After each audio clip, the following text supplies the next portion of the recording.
మెదక్ జిల్లా రామాయంపేట పట్టణంలో ప్రభుత్వ కళాశాల మైదానంలో సరైన వసతులు లేక తీవ్ర ఇబ్బందులు పడుతున్నామని క్రీడాకారులు తెలిపారు. యువజ్యోతి లాగే పలు సంస్థలు ఉన్నప్పటికీ క్రీడలు మరుగున పడుతున్నాయని ఆవేదన వ్యక్తం చేశారు. సుమారు 20 విద్యా సంస్థలు ఉన్నప్పటికీ క్రీడా మైదానం లేక క్రీడాకారులు తీవ్ర ఇబ్బందులు పడుతున్నారు. వర్షం పడినప్పుడు గ్రౌండ్లో మురికి నీరు నిల్వ ఉండకుండా చూడాలని అధికారులను క్రీడాకారులు విన్నవించుకున్నారు. మెదక్ ఎమ్మెల్యే రోహిత్ రావు మినీ స్టేడియం కూడా పట్టించుకోవాలని క్రీడాకారులు విజ్ఞప్తి చేశారు.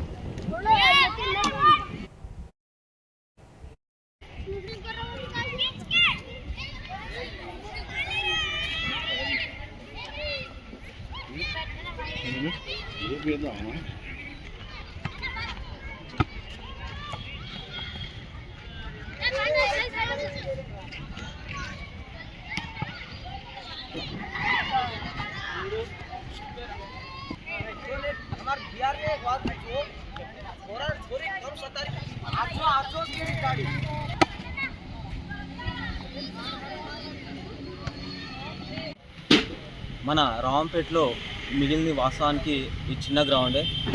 గత ప్రభుత్వం హయాంలో 2.5 కోట్లతో మినీ స్టేడియం శాంక్షన్ అయింది.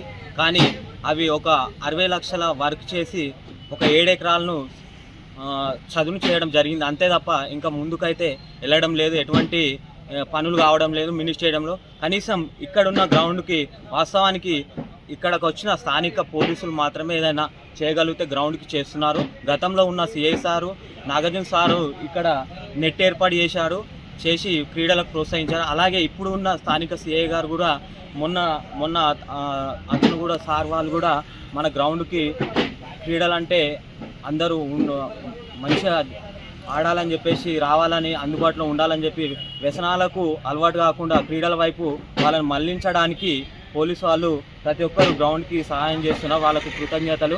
అలాగే ప్రతి ఒక్కరు కూడా అధికారికంగా ఇంకా పెద్ద ఎత్తున మా గ్రౌండ్కి ఏదైనా సదుపాయాలు చేస్తే క్రీడాకారులకు ఎంతో ప్రోత్సాహం ఇచ్చినట్టు అవుతుంది.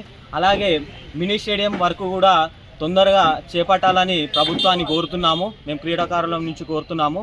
అలాగే ఉన్న ఈ ఇక్కడ స్థానికంగా ఉన్న స్టేడియంను కూడా సదుపాయాలు కల్పిస్తే అందరికీ వాకింగ్ చేయడానికి కూడా మరియు ప్రతి ఒక్క క్రీడలు ఆడడానికి ప్రతి ఒక్క పౌరునికి ఉపయోగపడుతుంది. కాబట్టి వెంటనే యొక్క గ్రౌండ్ని తొందరగా అభివృద్ధి చేయాలని మేము స్థానికంగా కోరుతున్నాము, ప్రభుత్వాన్ని డిమాండ్ చేస్తున్నాము. ఈ గ్రౌండ్లో డ్రైనేజ్ సిస్టమ్ బాగు చేయాల్సిందిగా కూడా కోరడం జరుగుతుంది. ఎందుకంటే మేము వాకింగ్ చేసేటప్పుడు కానీ, క్రికెట్ ఆడేటప్పుడు కానీ, ఫుట్బాల్ ఆడేటప్పుడు కానీ అక్కడ డ్రైనేజ్ నుంచి చాలా దుర్గంధం అనేది వస్తుంది. దీని గురించి చాలాసార్లు మేము విన్నపం చేశాము, మరియు వినతి పత్రం కూడా ఇచ్చాము. కానీ అది సమస్య పరిష్కారం అవ్వట్లేదు. డ్రైనేజ్ సిస్టమ్ కూడా మంచి చేయాలి. మరియు అక్కడక్కడ టేబుల్స్ వేసి ఇంత మంచి గ్రౌండ్ ఇప్పుడు ఒకటే ఉన్నది. గ్రౌండ్ 4 ఎకరాలు ఉండేనంట, ఇప్పుడు 2 ఎకరాలు